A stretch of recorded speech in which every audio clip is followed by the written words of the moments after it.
Nouveau numéro de Reporter, le Doc, le magazine de reportage long format de France 24. Direction la République démocratique du Congo, un pays meurtri il y a 2 décennies par des guerres terribles dont les effets se font encore sentir aujourd'hui. Nous évoquons souvent sur France 24 les massacres perpétrés à intervalles réguliers dans la région des Grands Lacs notamment. Ces massacres puisent leurs racines dans ces guerres qui, entre 1996 et 2003, ont fait des millions de morts, l'un des bilans les plus lourds d'un conflit depuis la fin de la Seconde Guerre mondiale. 20 ans après, quels enseignements en a-t-on tiré? A-t-on jugé les responsables? Force est de constater que les crimes sont restés impunis et les victimes sont aujourd'hui désemparées. 2 endroits en particulier symbolisent cette période, la ville de Kisangani et la région des Kivu, où se sont rendus nos envoyés spéciaux Nicolas Germain et Thomas Nicolon.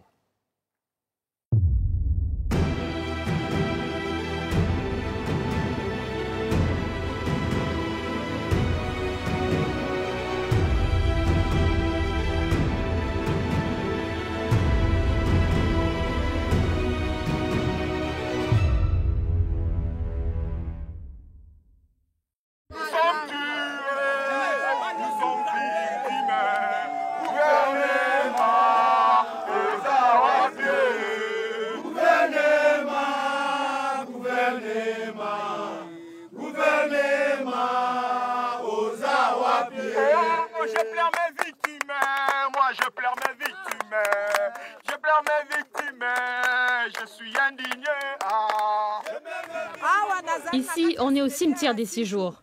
J'ai perdu une fille de 13 ans. 13 ans.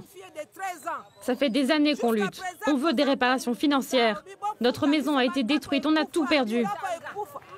Vous voyez dans quel état cet endroit est abandonné. Nous exigeons à ce que ce soit un lieu touristique.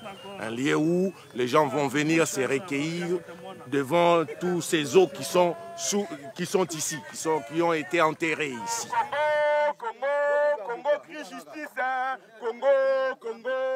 À Kisangani, un rassemblement contre l'absence de justice et l'oubli. L'oubli, ce sont 2 guerres qui ont meurtri l'un des plus grands pays d'Afrique dans une quasi-indifférence. L'oubli de plusieurs millions de morts entre 1996 et 2003, essentiellement civils. Morts dans les combats, mais aussi pour beaucoup de maladies qui auraient pu être guéries en temps de paix. C'est l'un des bilans les plus lourds depuis la fin de la Seconde Guerre mondiale. Retour sur plus de 20 ans d'impunité.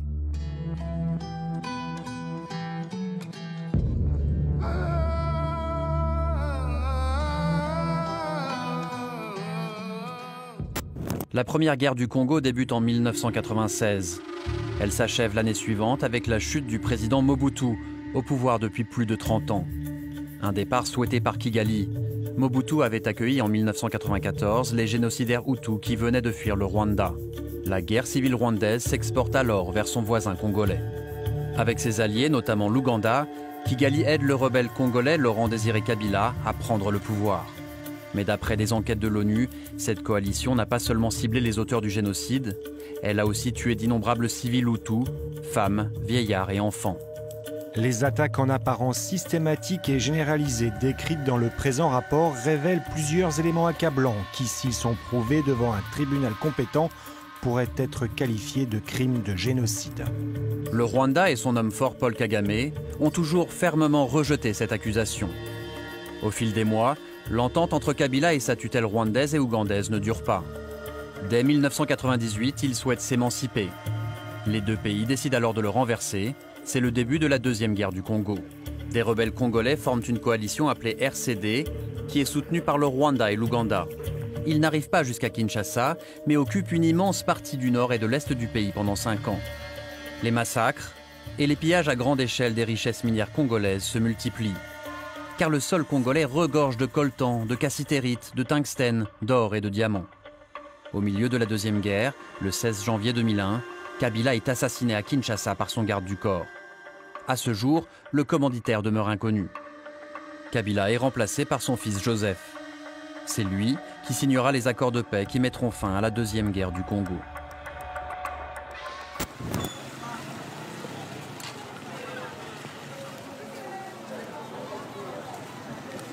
La prise de Kisangani le 15 mars 1997 marque un tournant décisif dans la Première Guerre. le début de la fin pour Mobutu. C'est ici, dans le stade Lumumba, aujourd'hui délabré, que Laurent Désiré Kabila a tenu un célèbre discours. Il avait harangué la foule ici, il demandait à la population si vous voulez que la guerre s'arrête, si vous voulez qu'il y ait cessez-le-feu, s'il fallait négocier avec le président Mobutu qui était à l'époque chef de l'État. La foule, les jeunes comme vous, criaient, nous ne voulons pas de négociations avec un dictateur, il faut qu'il tombe, il faut qu'il parte, parce qu'on en a assez, nous voulons un nouveau régime. Moi aussi, je me rappelle parce que j'y étais aussi. Nous, la population de Kisangani, on disait même, on a crié, j'espère si je me rappelle, avancer. Exact. Avancer, c'est ce qu'on disait.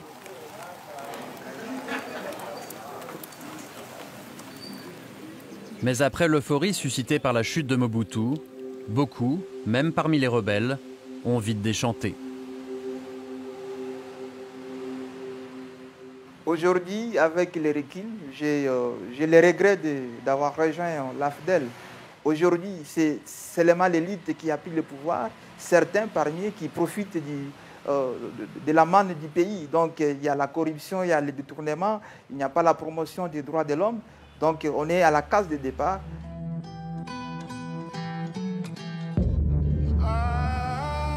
Kisangani représente un point stratégique sur le fleuve Congo, avec la capitale Kinshasa à l'ouest et l'Ouganda et le Rwanda à l'est. Elle est la grande ville congolaise qui a été la plus meurtrie pendant les deux guerres. Deux conflits qui en réalité ne forment qu'une longue succession de massacres dans l'esprit de beaucoup de Congolais. Ici, les armées rwandaises et ougandaises ont fini par se battre entre elles, notamment pour les diamants et l'or de la région. Les habitants de Kisangani, révoltés mais impuissants, se retrouvent au cœur d'une guerre d'une violence inouïe entre deux armées étrangères qui s'affrontent à des centaines de kilomètres de leur propre pays. Selon les Nations Unies, du 5 au 10 juin de l'an 2000, pas moins de 6000 obus sont tombés sur la ville. Dismas Kitenge de la Fédération internationale des droits de l'homme sera pendant plusieurs jours notre guide à Kisangani. Il a enquêté sur ces affrontements et connaît chaque ruelle de ce quartier, la commune de la Tshopo, la plus touchée par la guerre. Ici, il y a eu des affrontements meurtriers entre les deux armées étrangères, l'armée rwandaise et l'armée ougandaise en 2000. Et là, il y a des impacts de balles. Des impacts de balles qui ont touché cette maison habitée par des populations civiles. Et regardez aussi là, partout dans les murs. Et il supposait que le militaire, soit ougandais ou rwandais, entrait aussi dans les maisons des particuliers pour se dissimuler et à partir de là, lancer aussi des attaques.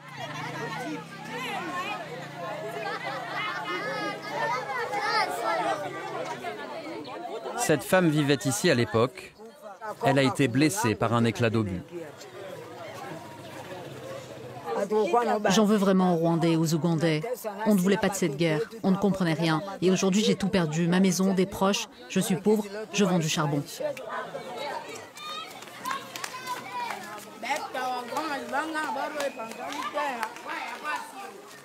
Voilà tout ce qui reste de cette maison-là. Là, il y a eu des bombes, des obus qui étaient tombés. Toute la maison a été écrasée. Voilà les traces de tout ce qui nous reste.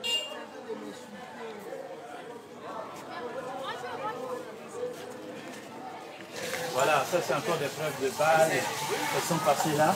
Et cette maison s'est écroulée et il y avait une grande maison qui était bien construite. Pendant la guerre, on ne pouvait rien faire. Tout a pris feu lorsqu'une bombe est tombée ici. Heureusement, tous les enfants s'étaient enfuis, ils n'ont pas été tués. Mais la maison, elle, a brûlé. Bon, merci, on va à l'hôpital. Il faut bien à l'hôpital Saint-Joseph, qui avait accueilli beaucoup de blessés, si on parle. Ok, bango,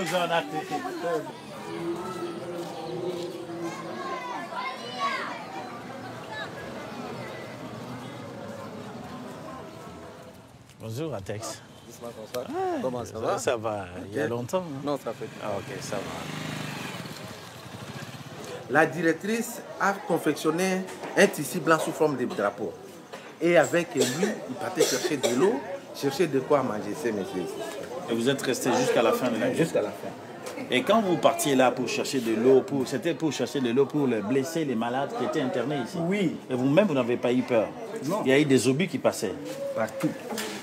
On était ici beaucoup. En dehors des blessés, on a reçu des habitants qui pensaient être en sécurité ici. Donc, tous les couloirs, partout ici, il y avait des gens.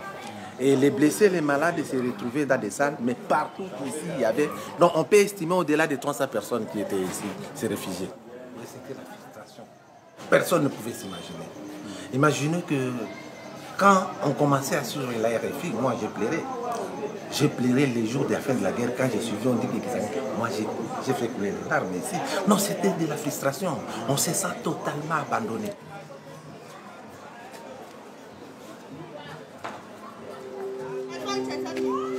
Dismas nous donne l'adresse de Kelenda Sefugongo. Sa maison s'est retrouvée sur la ligne de front entre l'armée rwandaise et ougandaise. Il a perdu 4 enfants. 4 à la fois. Et ma mère aussi, une vieille maman. J'étais vraiment bouleversé. C'était pas moi.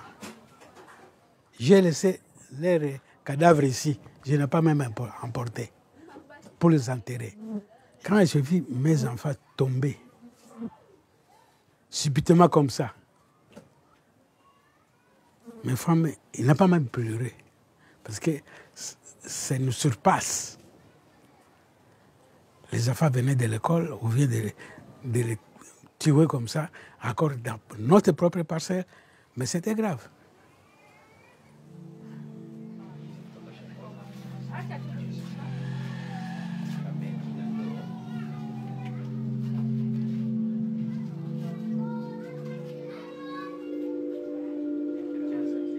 Quand vous voyez toutes ces photos aujourd'hui, ça vous fait quoi?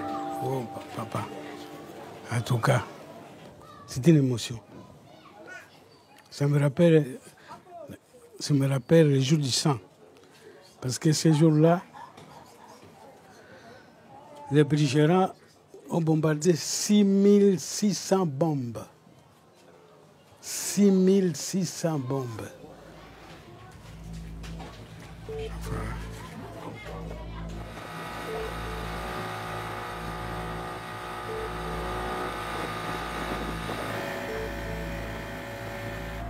Le lendemain, avec Dismas, nous traversons le fleuve pour nous rendre dans la commune de Lubunga, l'autre quartier de Kisangani très affecté par la guerre.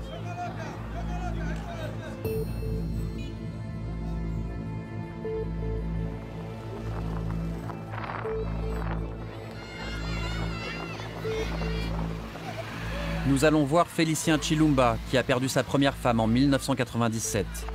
Elle a été tuée par un obus tiré par les rebelles de Laurent Désiré Kabila. Au moment du drame, ils avaient un enfant de 2 mois et demi. Oui, bonjour. Ça va, papa? Oui, ça va un peu.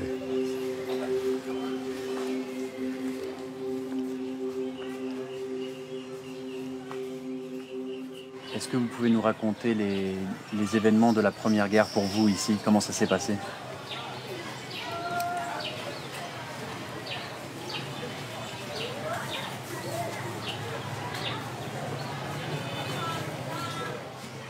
Chaque fois que je raconte ça, ça me travaille beaucoup.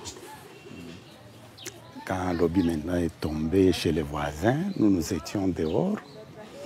Les éclats maintenant, au niveau de l'œil, tout ça. C'est sur les champs, elle n'avait rien dit. Et le bébé, vous avez pu le sauver, le bébé? Oui, il est à l'université, à l'ISP. Félicien ne souhaite plus regarder les photos de ces jours tragiques. Mais la femme qu'il a épousée plusieurs années plus tard nous les montre. La première photo montre la maison là où l'obus est tombé. C'est la maison du voisin. Deuxième photo, c'est vers le départ du cimetière. La maman se trouve dans les cercueils et le papa est ici.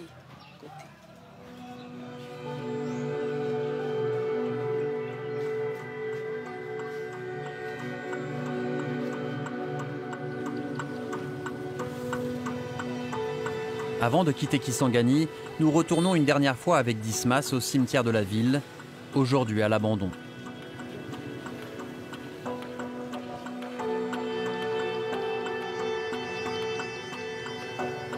Ici, c'est le cimetière de victimes de la deuxième guerre du Congo en 2000.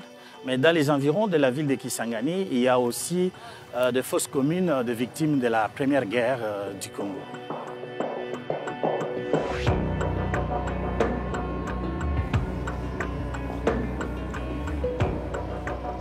Pourquoi est-ce qu'à Kigali, il y a un très beau mémorial pour les victimes du génocide et au Congo, il n'y a pas de mémorial comme ça? Pourquoi? La raison est simple. Ici, au Congo, il y a encore les belligérants qui sont au pouvoir et qui n'ont pas la volonté d'aider les gens à avoir la mémoire de l'histoire, c'est-à-dire de se souvenir du passé qu'ils sont en train de se reprocher.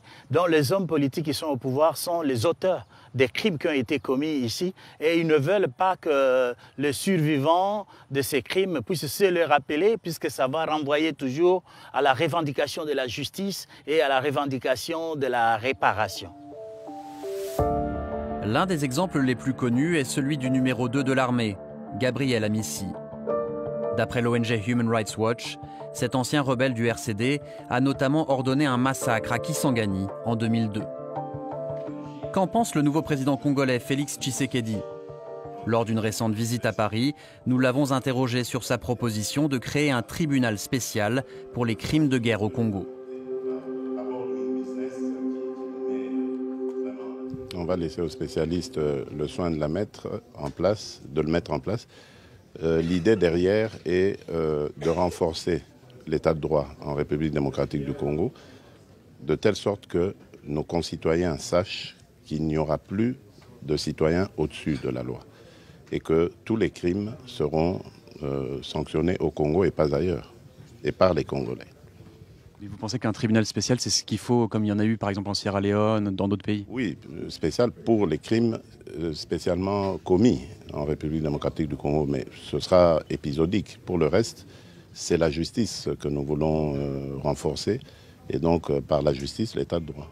Parce que certains Congolais disent que certains qui ont commis des crimes pendant la deuxième guerre du Congo sont encore dans des postes de pouvoir aujourd'hui. Oui, c'est possible, mais bon, ce n'est pas à moi, président de la République, de commencer à les rechercher, ni de faire la loi à la place de la justice. Donc nous laisserons à l'institution justice le soin de le faire.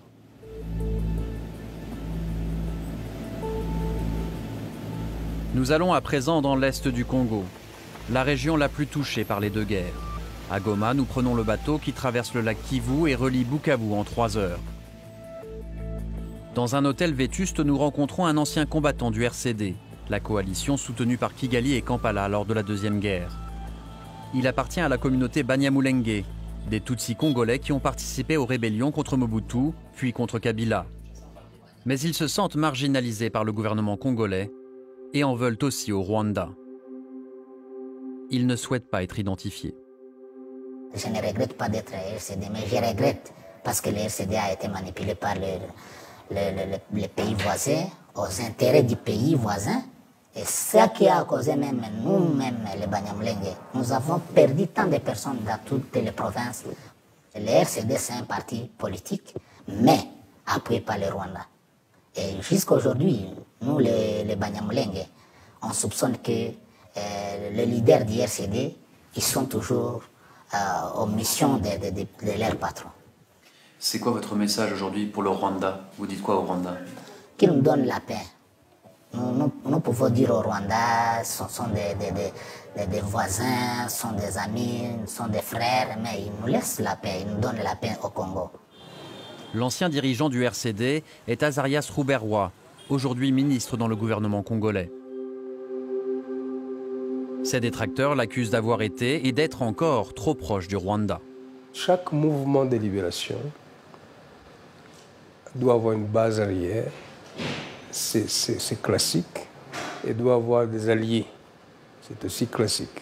Donc nous n'avons pas honte de cela, nous ne réquisons pas cela. On a eu des soutiens et des alliés pendant la guerre. Il est évident que le RCD n'est pas parfait. n'a pas été parfait. Il n'y a aucun mouvement de libération qui était parfait ou à 100% parfait. Mais le but du RCD, c'était un but noble. C'était un but qui visait la libération du pays, un mouvement qui visait la restauration de l'état de droit. Beaucoup de gens disent que le problème numéro 1 du Congo, c'est cette impunité. Est-ce que vous êtes d'accord? Lorsqu'il y a la guerre qui prend fin, pour que les acteurs de tous ces mouvements opèrent, il y a ce qu'on appelle l'amnistie. Les faits de guerre ont été amnistiés. Et c'est un argument de droit qui est imparable. Ça peut ne pas être compris, mais c'est des faits qui ne sont pas susceptibles de poursuite.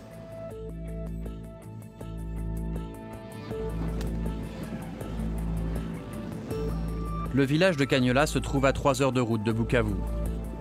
Son histoire illustre bien la façon dont le Congo a été le terrain de bataille entre factions étrangères, parfois jusqu'à l'absurde. Car ici, 2 groupes armés rwandais ennemis, les anciens génocidaires Hutus et des rebelles soutenus par Kigali, ont tous les deux commis des massacres contre des civils congolais. Chaque groupe soupçonnant la population locale de soutenir son rival.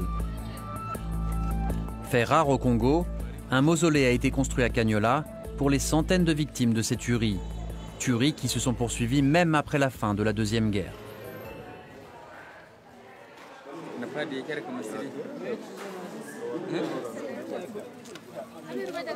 Floride Kiriza a dû être amputée à l'âge de 5 ans après une fusillade perpétrée par d'anciens génocidaires Hutus. Ce jour-là, elle a rendez-vous avec l'unique psychologue de la région. Qu'est-ce qui s'est passé le jour de l'attaque? C'était le matin, à 9 h. Les malfrats sont entrés dans ma maison. Toute la famille était là. Ils ont tiré et après ma jambe a été à moitié arrachée. Ensuite, on m'a emmenée à l'hôpital. Et c'est là que le médecin m'a coupé la jambe et il m'a donné une béquille.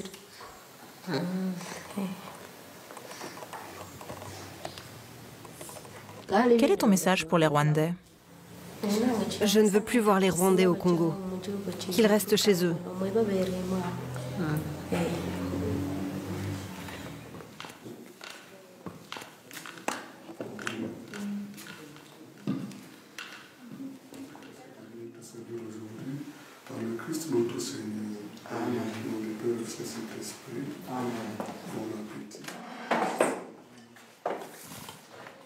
Avant de devenir le curé de la paroisse de Kanyola, Wilfried Munyarakengwa avait dû fuir un autre village du sud Kivu occupé par le RCD. Lui aussi regrette que les guerres du Congo restent si méconnues.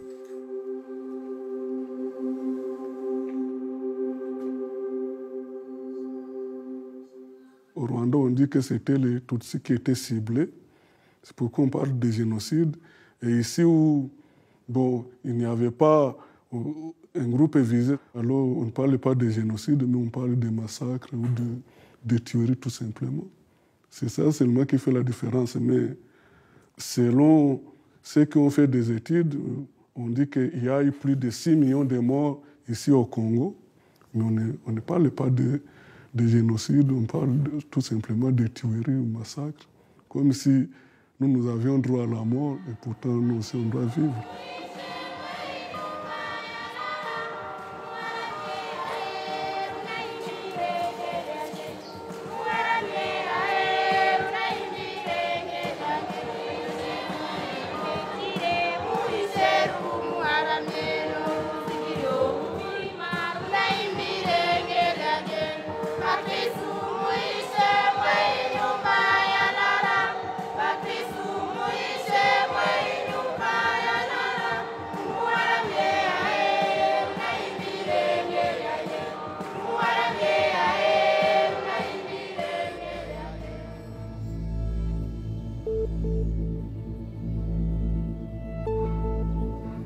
Pour une perspective sur l'héritage de Laurent-Désiré Kabila et de ces deux guerres, nous allons voir celui qui est considéré comme l'un des plus grands historiens congolais, Isidore Daiwel.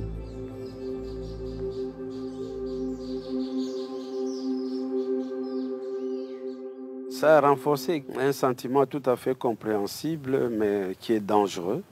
C'est que l'élément rwandais est vraiment quelque chose qui est rejeté totalement et sans nuance. Sans nuance. Là, c'est excessif.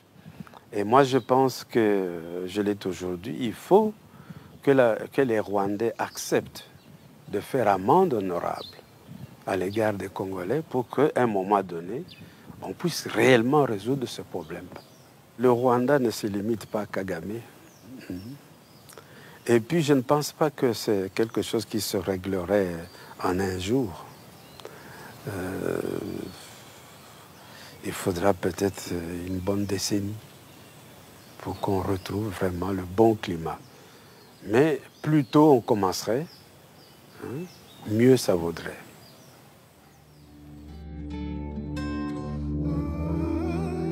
Depuis la fin de la Deuxième Guerre en 2003, des massacres sont encore régulièrement commis dans la région des Grands Lacs par des groupes armés, congolais et étrangers. Pour que ces tueries cessent, il faudrait au moins mettre un terme à l'impunité.